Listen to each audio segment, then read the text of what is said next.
As we stated earlier, we all need forgiveness since we all make mistakes.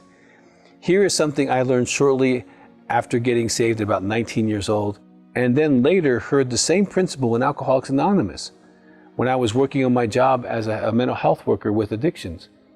Now, I took addicts to Alcoholics Anonymous to 12-step groups and stuff like that, so I found this idea interesting that came up twice in my life very powerfully. Here's the idea. You make a list of the people you know that you have hurt. Now, that's going to take you a little time to be honest about that. Who they were and what you did and how that might have caused them to feel, okay? Who they were, what you did, and how that could have caused them to feel whatever feelings that might be.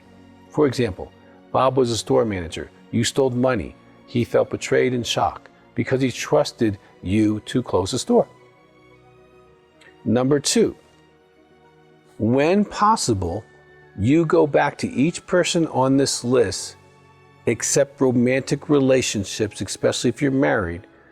You would need to discuss that with your spouse. All right? And you go to these people. If you can do this face to face, that is the absolute best, especially with people like that are family members that you're going to be in relationship with, and you just need to own your sin, your mistakes. Probably, if you're a son or daughter, you're going to have to go to your mom and dad, and mom and dad, you're going to have to probably go to your kids and siblings. Okay, but the other relationships you've had in the past, other employers, people like that, you know what? I need to make my amends. I need to go through and clean up my past. And you take your list of offenses to that person, and you take full responsibility for sinning against them and ask them for forgiveness. Don't go say, I'm sorry. Say, you know what? I really got convicted that in my relationship with you, I sinned in this way, this way, this way, and this way. Can you forgive me?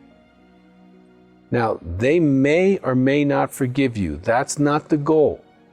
The goal is you taking responsibility and cleaning your side of the street. And when you do that, you feel tremendous. Now, if you're married, you want to consult your spouse about any previous romantic relationships. In most cases, they may not feel comfortable with direct communication with those people. In such cases, use the chair technique from the forgiveness exercise. Role play the person asking for forgiveness. So be yourself, saying, I need you to forgive me for, just like as if you were facing them, you just face the empty chair.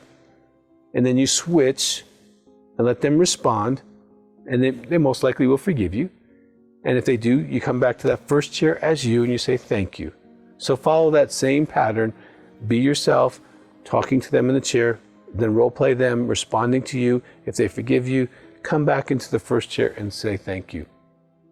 Now, this method can be employed for also those people that maybe there's no way you're going to be able to go face to face. You don't even know who they are. You would have no way of being able to track them down. And this isn't trying to make you like OCD about every person, everything, but you know the major mistakes you've made in your life. You know the things you probably should take responsibility for. So make your list and work through that. If you need accountability, set that up.